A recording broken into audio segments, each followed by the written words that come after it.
स्वागत करता हूं अपने सभी प्यारे साथियों का जीपी ऑनलाइन क्लासेस में। एक ऐसा मार्गदर्शन जो आपकी सफलता सुनिश्चित करे। आज हम देखने वाले हैं कर्नाटका सर्कल में जो मैथ्स के क्वेश्चंस पूछे गए थे 2024 में। आपको पता है कि आपको क्या करना है, तो पूरे ईमानदारी से वो काम करिए। सारे क्वेश्चन अटेम्प्ट और रॉन्ग क्वेश्चन को काउंट। ठीक है, तो जो पूरे जोश और उत्साह के साथ बढ़ते हैं आज के पहले प्रश्न में। क्वेश्चन नंबर 1, सिंपलीफाई यहाँ पे करना है।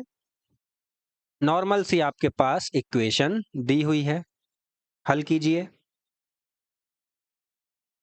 सिंपल यहाँ पे आपको बॉड मास लगाना है ना। लिख लेते हैं साइड में कि हम क्या कर रहे हैं, बॉड मास लगा रहे हैं। और क्या है, 18/10 -4 + 32/4 + 10/2 और माइनस का है 1। सबसे पहले आप क्या करेंगे, आप करेंगे डिवीजन, है ना। और डिवीजन ब्रैकेट में भी आपके पास डिवीजन है, यानी यहाँ पर एक स्मॉल ब्रैकेट है, यहाँ पे डिवीजन, ये पहले सॉल्व होगा, है ना। तो इसे पहले सॉल्व करिए। 10/2 5 और 18/10 ये हो जाएगा 1.8, माइनस का 4 प्लस का 32 और बटे में क्या आ जाएगा, तो यहां से आ गया कितना, 5, 5 + 4 ये हो जाएगा 9, है ना। 9 माइनस 1, ठीक है। तो 1.8 माइनस का 4 प्लस 32 और बटे में आ जाएगा 8। तो 1.8 माइनस का 4, 32/8 हो जाएगा कितना, 4, ठीक है। तो ये हो जाएगा प्लस का 4, 4 से 4 गया, 1.8 हो जाएगा सही जवाब इस प्रश्न का। इजी था। चलिए क्वेश्चन नंबर 2। चलिए यहां पर भी आपसे परसेंटेज में चीजें पूछी गई हैं। क्वेश्चन को ध्यान से पढ़िए और सॉल्व कीजिए। बोला गया है, एक छाते की एमआरपी 20% घट गई, जिसके परिणाम स्वरूप बिक्री में 40% की वृद्धि हुई है। दुकान के कुल राजस्व पर शुद्ध प्रभाव क्या होगा। ठीक है, दुकान वाले ने क्या किया, अपने छाते की कीमत घटा दी 20% से, जिसकी वजह से उसकी सेलिंग बढ़ गई 40% से। तो हमें बताना है कि नेट रेवेन्यू में क्या डिफरेंस आया, अंतर कितना आया।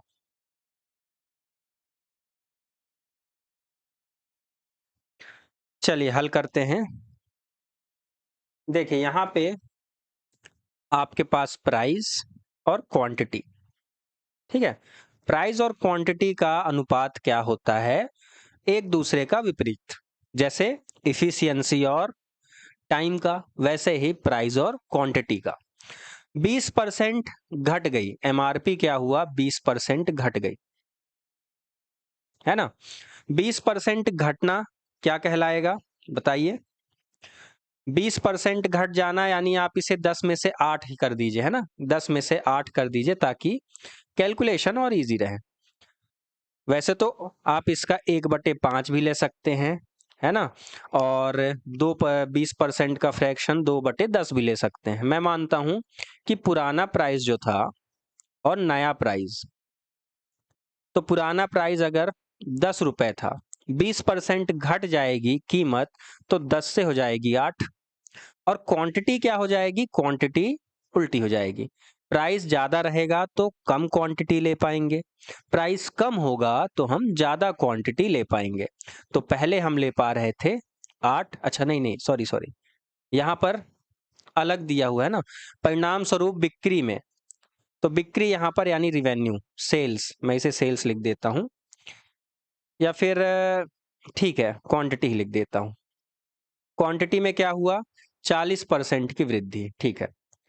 10% से कितना हो जाए, 10 से कितना हो जाएगा 14, 40% बढ़ जाएगा तो ये हो जाएगा 14, है ना।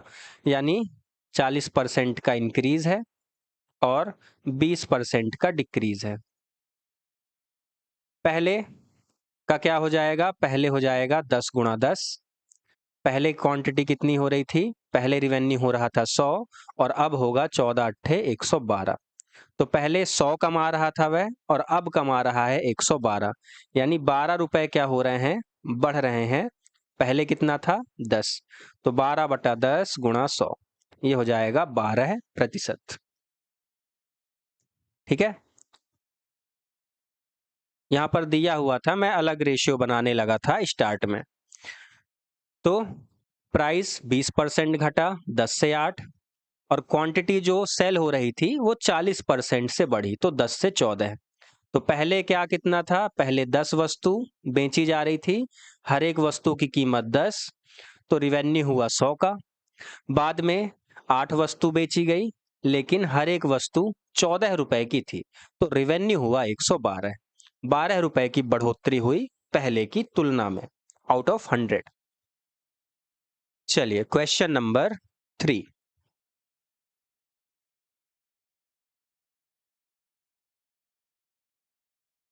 एक और परसेंटेज का ही प्रश्न है। एक संख्या को 10% घटाया जाता है और फिर 10% बढ़ाया जाता है। इस प्रकार प्राप्त संख्या मूल संख्या से 10 कम है। मूल संख्या क्या थी?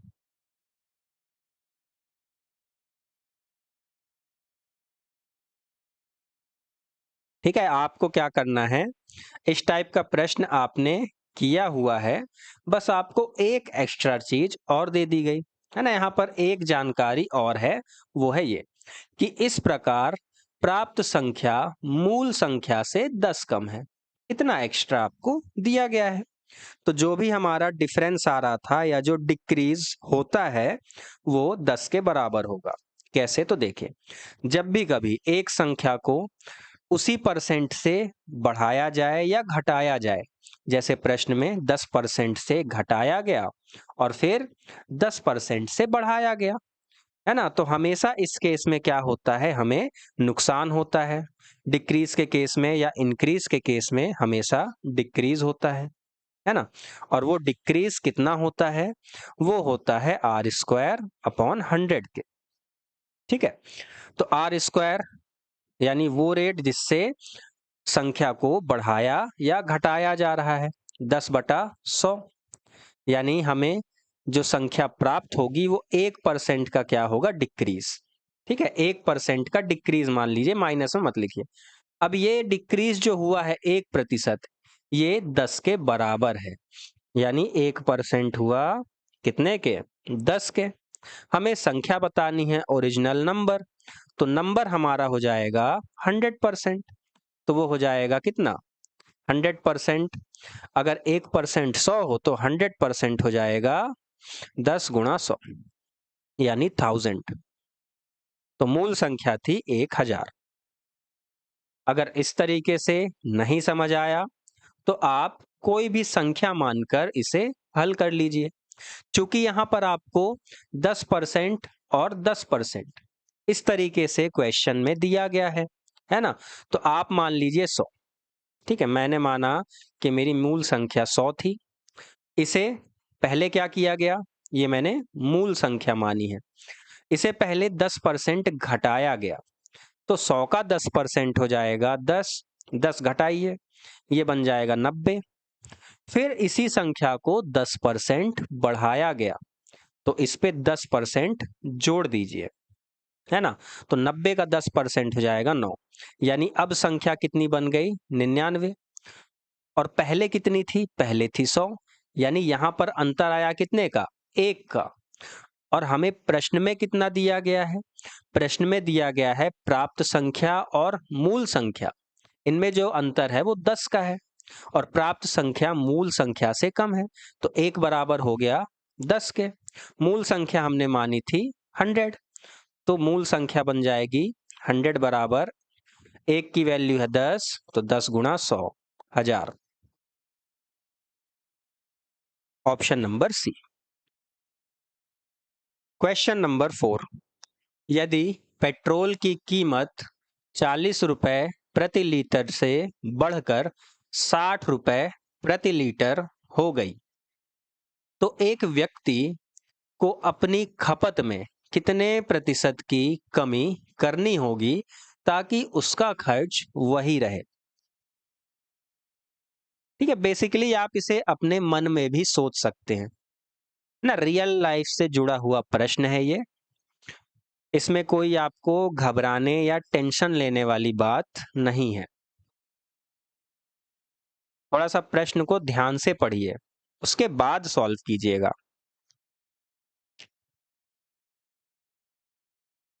चलिए मैं इसे आपको थोड़ा सा और बेसिक से बताऊंगा, है ना। एक बार मैं आपको फॉर्मूले के थ्रू बता देता हूं, उसके बाद मैं आपको इसे रियल टाइम या रियल वर्ल्ड से रिलेट करके बताऊंगा कि चीजें वास्तव में कैसी होती हैं। तो फॉर्मूला हमारा क्या बोलता है कि जो प्रश्न में बोला गया है, क्या बोला गया है, परसेंटेज डिक्रीज इन कंजम्पशन। तो कंजम्पशन कितना परसेंट बढ़ेगा या घटेगा, है ना। जब भी कभी प्राइजेस बढ़ेंगे तो कंजम्पशन हमारा डिक्रीज होगा।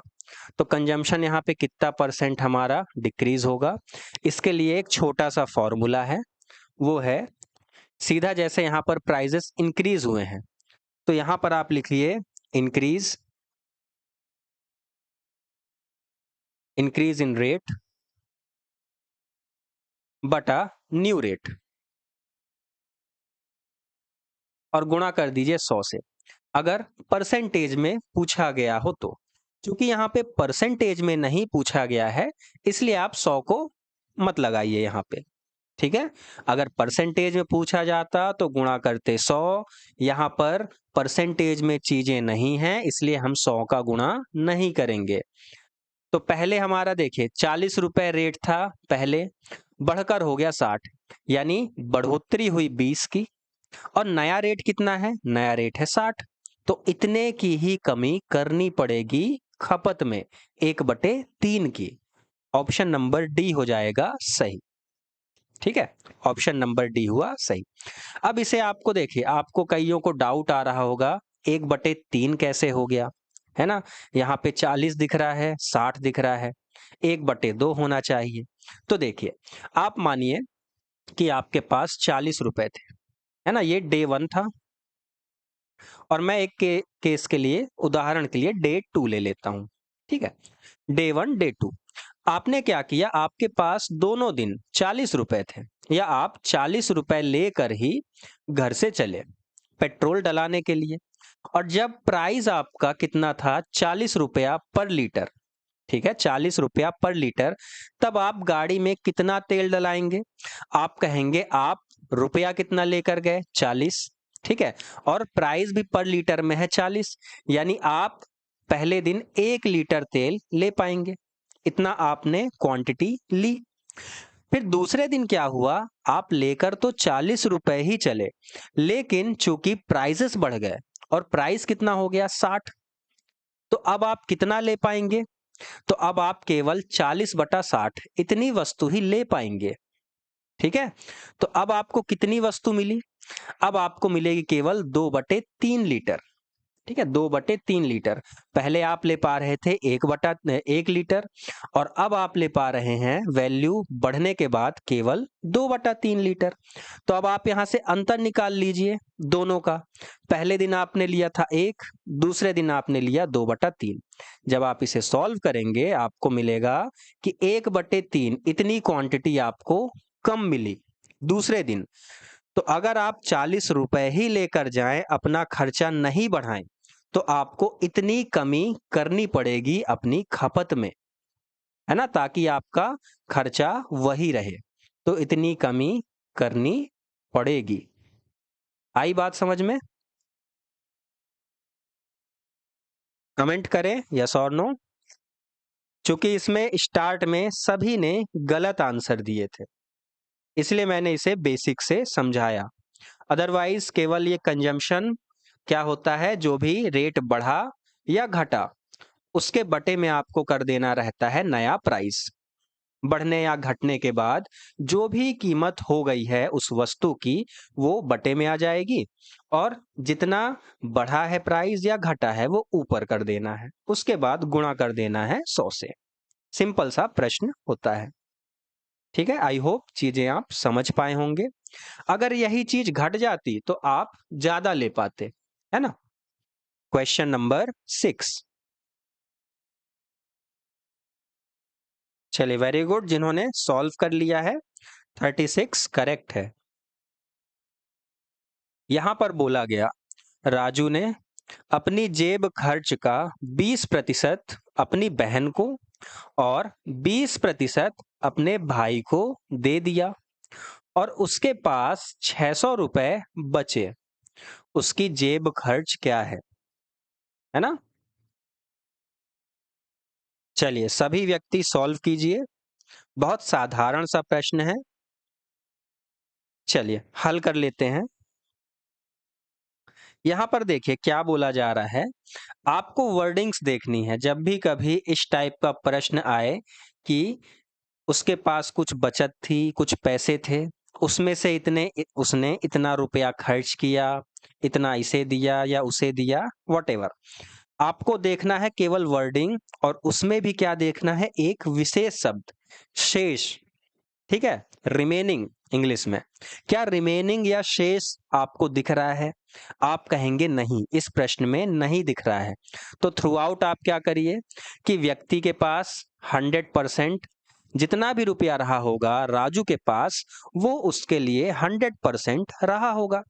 अब उसने यदि इस 100 में से 20% बहन को दे दिया और 20% भाई को दे दिया, तो 20 + 20 40% उसने क्या कर दिया, 40% उसने दे दिया। अगर 40% दे दिया तो रिमेनिंग कितना? आप कहेंगे रिमेनिंग बचेगा उसके पास 60%। अगर 40% दे दिया तो 60% उसके पास बचा, और वो 60% क्वेश्चन में 600 रुपए के बराबर है। तो अगर 60% 600 हुआ तो 100% हो जाएगा 1000, 1000 रुपीज। ऑप्शन नंबर डी हुआ करेक्ट। ठीक है, यहां पर मैं कर भी देता हूं, 600 बटा 60 गुणा 100, इस तरीके से आया 1000। अगर यहां पर रिमेनिंग होता तो आंसर कुछ और होता। Question number 7। यहां पर में ही आपको बॉड मास लगाना है, लेकिन थोड़ा सा यहां पे क्या है, चेंज है। आपको प्लस की जगह माइनस रखना है, माइनस की जगह गुणा, गुणा की जगह भाग, और भाग की जगह प्लस। ये आपको इक्वेशन में रखना है। ठीक है, और उसके बाद सॉल्व करना है। तो देखिए आप क्या करिए, इस टाइप का प्रश्न जब भी आपको दिखे, आपको हमेशा क्या करना होता है, सबसे पहले आप नंबर लिखिए, है ना, साइन को छोड़िए। ठीक है, सबसे पहले जो नंबर्स हैं, जैसे 15 है, और थोड़ी स्पेस छोड़ के सारे नंबर्स लिखिए, 15, 3, 5, 5, 2। इतने नंबर्स थे मेरे इक्वेशन में। और अब इसके बाद आप साइन को रखना शुरू कीजिए। तो सबसे पहले जो भी दिया है आप उसी से चालू कर दीजिए। जैसे प्लस का अर्थ है माइनस, तो यहाँ पर प्लस था 5 और 5 के बीच में, यहाँ रखिए माइनस।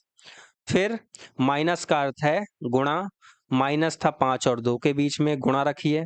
गुणा का अर्थ है भाग, गुणा 15 और 3 के बीच में था, यहाँ भाग रखा।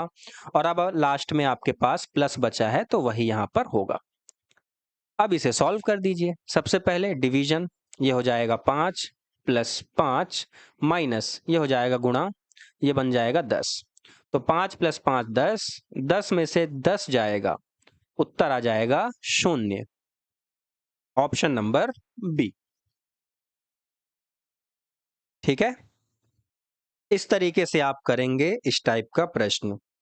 आप सबसे पहले नंबर्स लिखिए बिना साइन लिखे, और उसके बाद बारी बारी से साइन रखना शुरू कीजिए।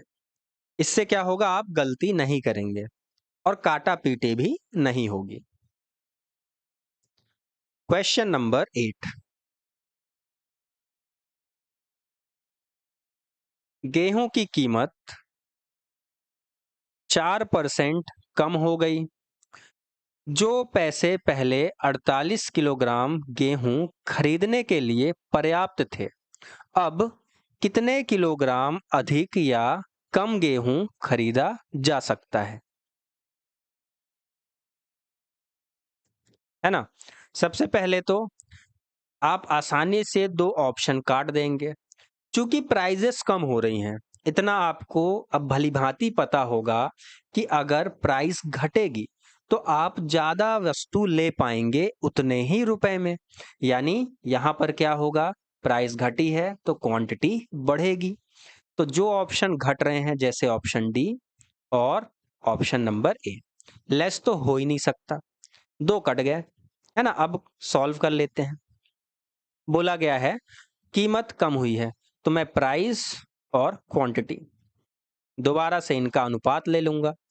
4% इसका फ्रैक्शन अगर मैं निकालूं तो 4/100, 4 एक कम और 25 चौके, यानी 25 में अगर एक की कमी हो जाए, 25 में एक की कमी, ये कहलाएगी 4% डिक्रीज। अगर रेट पहले 25 रहा होगा तो नया रेट हो जाएगा 24 रुपए, है ना? ये ओल्ड रेट और ये न्यू रेट। तो अगर प्राइस हमारा 25 से 24 हुआ है तो क्वांटिटी हमारी क्या हो जाएगी, इसे उल्टा कर दिए। तो क्वांटिटी हम ले पा रहे थे पहले 24 यूनिट और अब ले पाएंगे 25 यूनिट, यानी हमारा क्वांटिटी का अनुपात आ गया 24:25। अब बोला गया है पहले 48 किलोग्राम गेहूं खरीद पा रहे थे, यानी ये जो 24x है ना, ये क्वांटिटी कितनी है, 24x बराबर 48 के, 24x बराबर 48। बाद में हम ले पा रहे हैं 25x, तो ये हो जाएगा 50।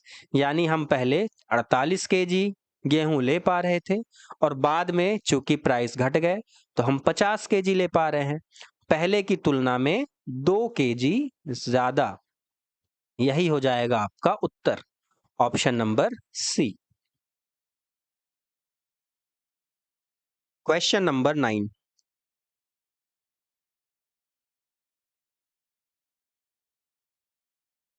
चलिए इस पर आइए। परसेंटेज का सवाल है। जब भी आप क्वेश्चन पढ़ेंगे, है ना, देखिए क्या होता है, क्वेश्चन पढ़ते पढ़ते ही आपको पता चल जाता है कैसे होगा, क्या करना है। अगर वो चीजें नहीं हो रही हैं तो थोड़ा सा मेहनत करने की आवश्यकता है। जैसे बोला गया, एक वॉशिंग मशीन का मूल्य हर साल 10% की दर से घटता है। यदि वर्तमान मूल्य 8748 है तो 3 साल पहले वॉशिंग मशीन की कीमत क्या थी?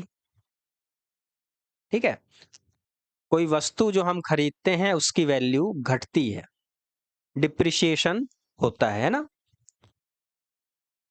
तो अब देखिए क्या होगा, आप इसे डायरेक्टली भी सॉल्व कर सकते हैं, है ना, और चाहे तो आप नॉर्मली सॉल्व कर सकते हैं। जैसे मैं बेसिक से बता देता हूं, है ना। मान लेते हैं कि वस्तु की कीमत x रुपए थी पहले साल। अब क्या हुआ, चूंकि वस्तु की कीमत हर साल 10% घटी है ना, यानी 10% का फ्रैक्शन अगर आप लें तो वो होता है 1/10। अगर कीमत पहले 10 थी तो अब घटकर हो जाएगी 9, यानी 9/10 गुणा अगले साल भी 10% वैल्यू घटी, 9/10 गुणा 9/10, और ये कीमत अब वर्तमान में 3 साल के बाद है 8748। आपको बताना था कि कितने रुपए में वस्तु खरीदी गई, यानी x की वैल्यू। x बराबर हो जाएगा 8748 गुणा 10, 10, 10, इसे मैं ले लेता हूं 1000 बटे 9 गुणा 9 गुणा 9। कोई दिक्कत या परेशानी? तो 9 से काटिए इसे, ये चला जाएगा 9 9 से 81 बचा 6, 9 सत्ते 63 बचा 1, 9 दूनी 18। इसे फिर से काटिए, 9 एक कम 9, और 0 9 8 72 है ना, और इसे फिर काटेंगे, चला जाएगा 12 बार में। 12 गुणा 1000 हो जाएगा 12,000। Option number D. तो 3 साल पहले वॉशिंग मशीन खरीदी गई थी 12,000 रुपए में। आप इसे डायरेक्टली क्या कर सकते थे, 8748 गुणा 10 गुणा 10 गुणा 9 बटे 9 गुणा 9 गुणा 9। क्लियर है? चलिए क्वेश्चन नंबर 10, साधारण ब्याज का प्रश्न। देखिए, साधारण ब्याज में आपसे कोई गलती नहीं होनी चाहिए। बहुत इजी चैप्टर है, क्वेश्चन भी बहुत इजी होते हैं साधारण ब्याज के। बोला गया है 7,000 रुपए 3.5% रेट और 2 साल के लिए उधार लिए गए हैं। दूसरे वर्ष के अंत में यानी 2 वर्ष बाद भुगतान की जाने वाली राशि ज्ञात कीजिए। आपसे पूछा जा रहा है अमाउंट। बहुत इजी है, 3.5 गुणा 2 ये हो जाएगा 7%, यानी साधारण ब्याज बन गया प्रिंसिपल का 7%। तो 7,000 का 7% 490, दोनों को जोड़िए 7490।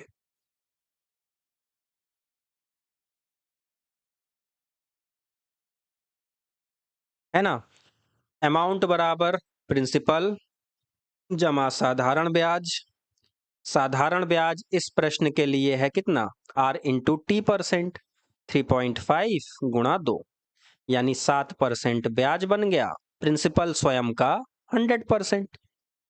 अगर इस तरीके से नहीं आ रहा है तो आप बेसिक तरीका भी लगा सकते हैं, किसी ने आपको नहीं रोका है ना। तो ये हो जाएगा कितना, 100% प्रिंसिपल प्लस 7% ब्याज, यानी 107% हो जाएगा हमारा अमाउंट किसका, प्रिंसिपल का। निकाल दीजिए, 7,000 गुणा 107 बटा 100। सॉल्व करने के बाद आपको मिलेगा 7490।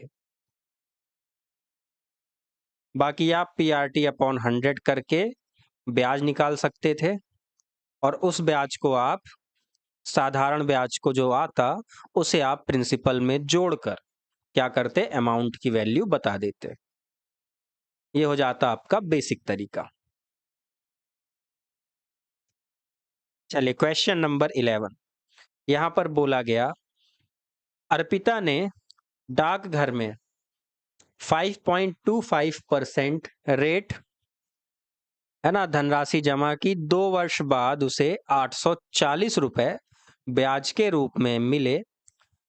गणना करिए कि धनराशि कितनी थी।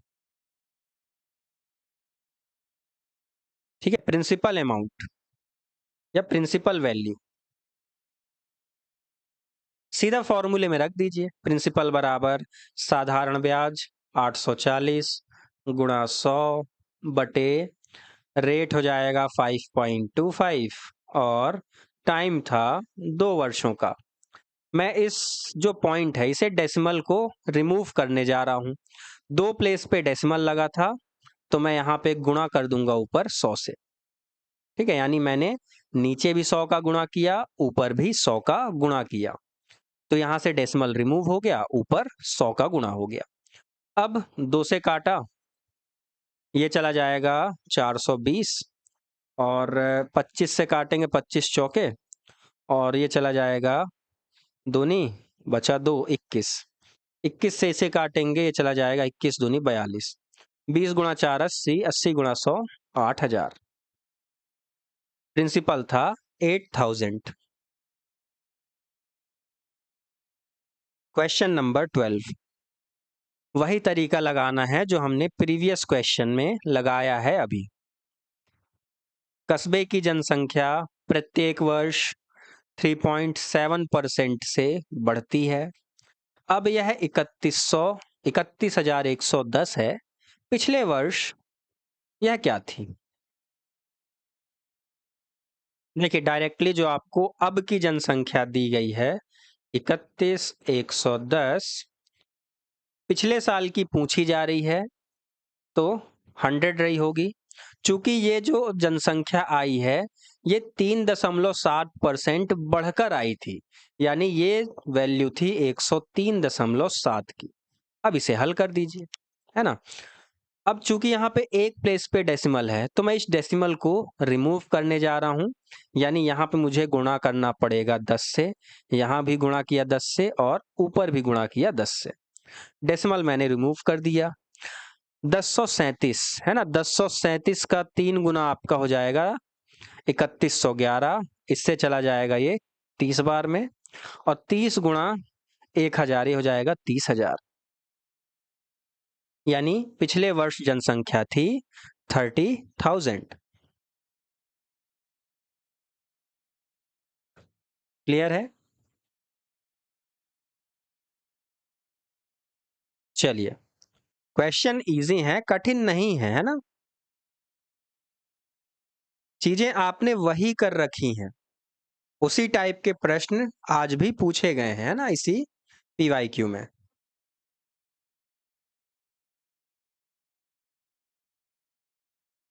चलिए इस प्रश्न को पढ़िए। स्टेटमेंट वाला प्रश्न है।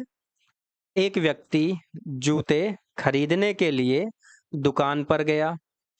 दोनों पैरों के अलग अलग साइज के कारण वह दुकानदार से पूछ रहा था कि उसे केवल एक जोड़ी जूते चाहिए, लेकिन दुकानदार ने उसे वास्तव में कितने जोड़े जोड़े जूते बेचने हैं।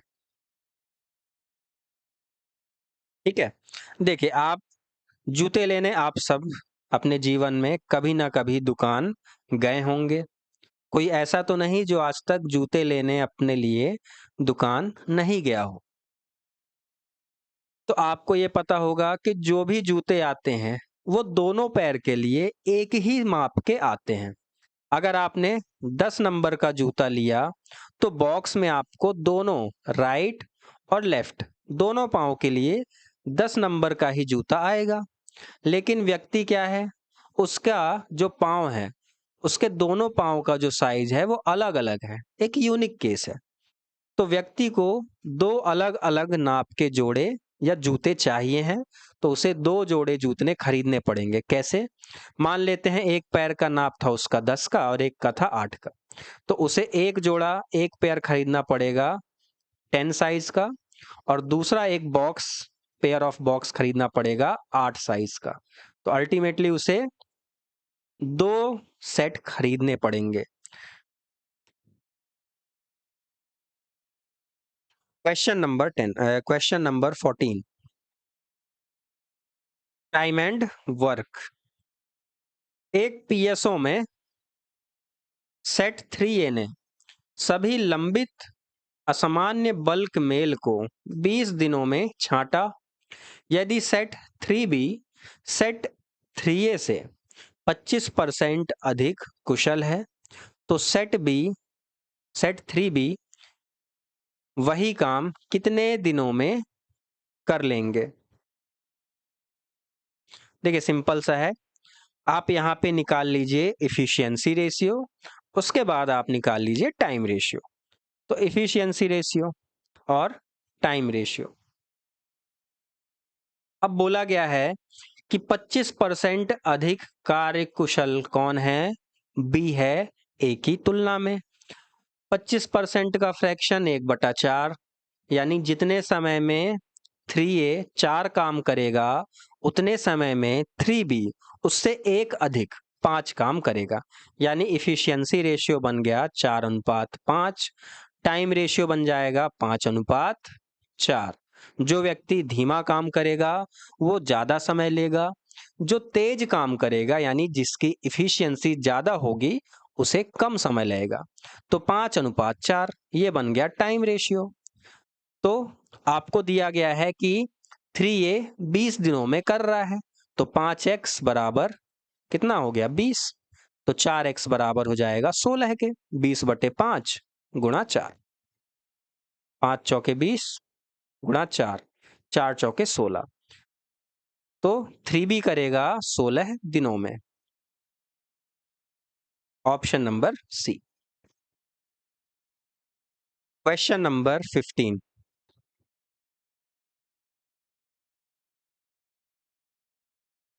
स्टेटमेंट वाला प्रश्न है।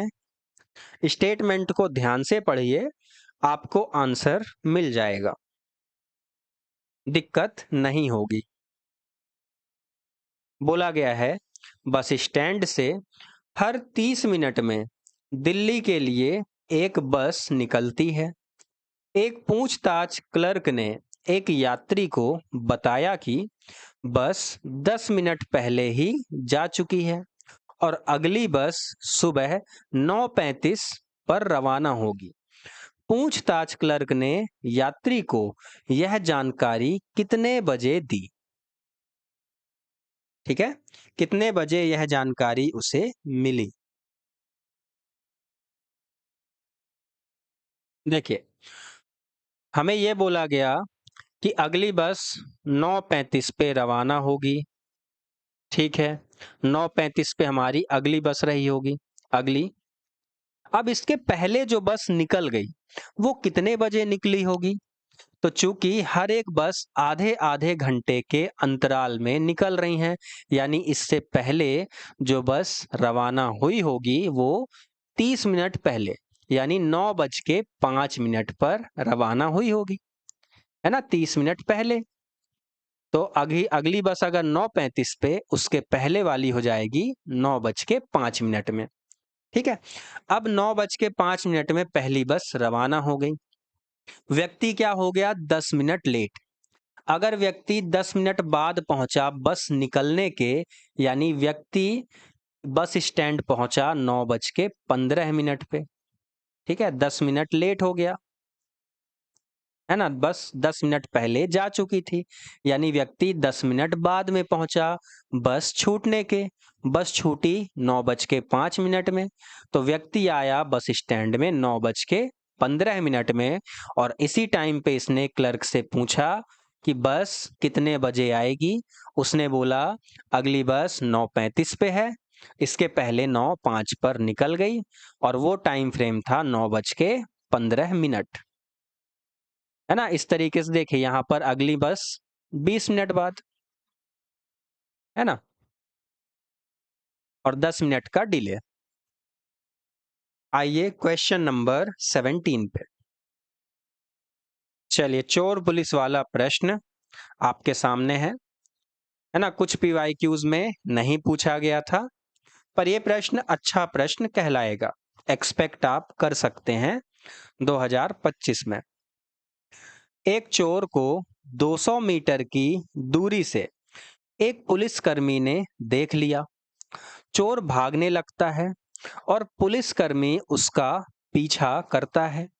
चोर और पुलिसकर्मी क्रमशः 10 और 11 की चाल से दौड़ते हैं। 6 मिनट बाद उनके बीच की दूरी क्या है? ठीक है, यहां पर आपसे पकड़ने वाला समय ना पूछते हुए एक टाइम फ्रेम दिया गया है, एक निश्चित समय, कि 6 मिनट के बाद उनके बीच में दूरी कितनी होगी, जो वर्तमान में तो 200 है, लेकिन 6 मिनट बाद कम होगी, है ना, तो 200 तो आंसर नहीं होगा। देखिए यहां पे आपको क्या करना है, दो तरीके हैं।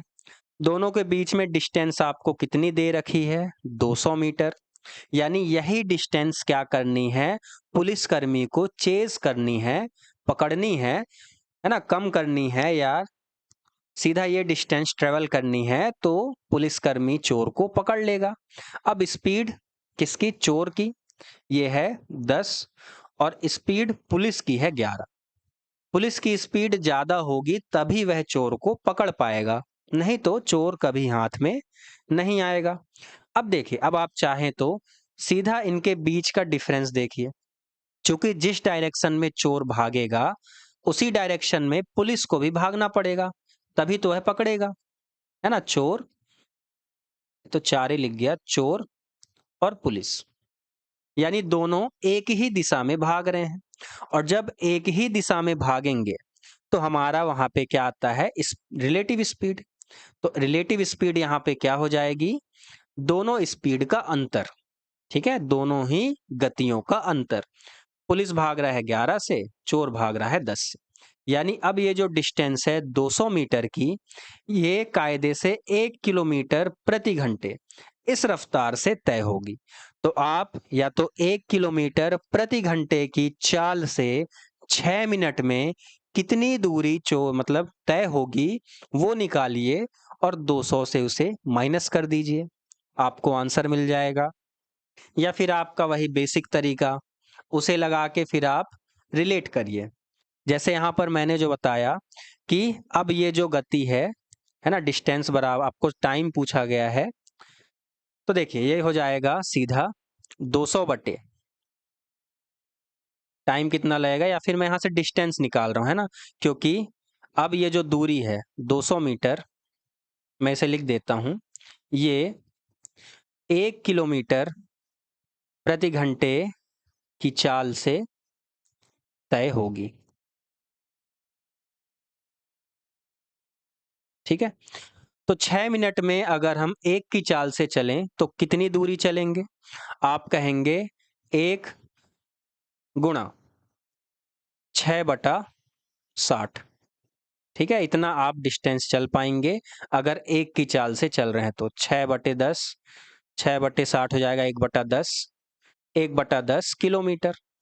और अगर हम इसे मीटर में लिखें तो ये हो जाएगा कितना? 100 मीटर, है ना, क्योंकि 1 किलोमीटर 1000 और बटे हो जाएगा 10, तो ये हो जाएगा 100 मीटर। यानी 6 मिनट में 100 मीटर की दूरी कम हो गई। और पहले इनिशियल जो डिस्टेंस थी इनमें वो 200 थी, 200 में से 100 घटाइए, अब 100 मीटर दूरी बची होगी चोर और पुलिस के बीच में। Option number A. ठीक है, ऑप्शन नंबर ए। जिन्हें बेसिक तरीके से देखना है मैं वो भी बता देता हूं, थोड़ी सी स्पेस जितनी बची है वहां पर हल कर लेते हैं। बेसिकली आप इस सवाल को कैसे करते, आप ये देखते कि हमें तो चेस करना है किसे? चोर को। तो हम सीधा टाइम बराबर डिस्टेंस अपॉन स्पीड लगा देते। चूंकि अलग अलग स्पीड है, दो स्पीड हैं और एक ही दिशा में मूव कर रहे हैं, तो स्पीड रिलेटिव आ जाती। डिस्टेंस 200 थी, रिलेटिव स्पीड दोनों एक ही डायरेक्शन में है, तो माइनस हो जाती अंतर, S1 माइनस S2, है ना। तो ये कितना आ जाता? एक आ जाता, है ना, एक आ जाता, 11 माइनस 10 एक आ जाता। अब चूंकि ये मीटर में है और ये हमारा किलोमीटर में है, तो इसे हम 5/18 से गुणा करते। ठीक है, तो ये आ जाता हमारा मीटर पर सेकंड में। तो 200 गुणा 18 ऊपर चला जाता, बटे में रह जाता 5, ये हो जाता 40 और ये हो जाता 18 चौके 72, यानी 720 सेकंड। इसे आप मिनट में कन्वर्ट करेंगे तो ये हो जाएगा 12 मिनट। पुलिस जो है, पुलिसकर्मी चोर को पकड़ता 12 मिनट में, यानी 12 मिनट में पुलिसकर्मी 200 मीटर की डिस्टेंस जो है वो एक्स्ट्रा चल रहा था। तो 6 मिनट में इसका आधा, 6 मिनट में ये दूरी कितनी बचती? 200 का आधा, क्योंकि टाइम आधा हुआ तो डिस्टेंस भी आधी हो जाती। तो 100 मीटर दूरी रह जाती इनके बीच में। जो भी आपको तरीका ठीक लगे उससे आप करें। क्वेश्चन नंबर 18 बोला गया है, अनिल, भावना और चंदू ने कुल 900 टिकटों को क्रमशः 6:5:4 में बांटा। अनिल और भावना के टिकटों के बीच का अंतर, ठीक है, 6, 5, 11, 4, 15, 6 90, 60 का अंतर होगा अनिल और भावना के बीच में। सबको जोड़ दीजिए, 6x plus 5x plus 4x, ये बराबर हो जाएगा 900 के, है ना। और इन्होंने अनिल, भावना और चंदू, इनका अनुपात था 6, 5 और 4 का, यानी 6x, 5x और 4x। सभी के बीच में अंतर है 1x का, है ना, एक x का। ये हो जाएगा 15x बराबर 900, x की वैल्यू आ गई 60। अब भावना और अनिल के बीच में 1 x का ही डिफरेंस था, यानी 60 का अंतर। Question number 19। चलिए, सब्जियों की कीमत, सब्जी मंडी आपको पहुंचाया जा रहा है। अपने जीवन में लगभग सभी सब्जी मंडी तो गए होंगे, है ना, सब्जी खरीदने के लिए।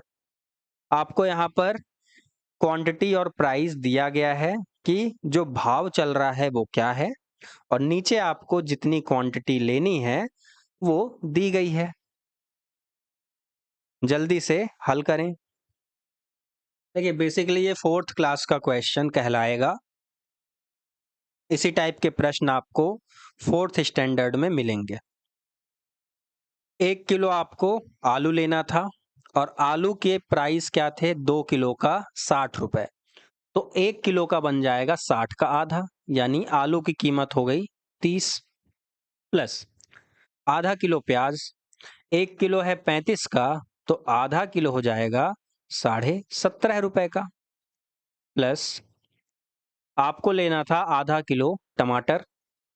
1 किलो 40 का, तो आधा किलो 20 का। 250 ग्राम गाजर, तो गाजर 250 ग्राम आ रही है 25 की, 25 जोड़िए, प्लस 100 ग्राम मिर्च, 50 ग्राम मिर्च है 10 की, तो 100 ग्राम हो जाएगी 20 की। और 4 नींबू, 2 पीस है 10 का, तो 4 पीस हो जाएगा 20 का। ठीक है, इतनी ही चीजें थी। अब इसे जोड़ दीजिए। ये हो जाएगा 3, 4, 2 6, 2 8, 2 10, 2 12, 120, प्लस 7, 7 और 5 12, 12.5 और, यानी टोटल आपने सामान खरीदा 132.5 रुपए का। आप लेकर कितना चले थे, 500 रुपए का नोट लेकर। तो आपको वापस मिलेगा 500 माइनस 132.5, ये हो जाएगा 367.5। Option number B. इजी था, है ना। यहां पर आपसे कितना रुपए मिलेगा, जल्दबाजी प्रश्न में नहीं करनी है। Question number 20।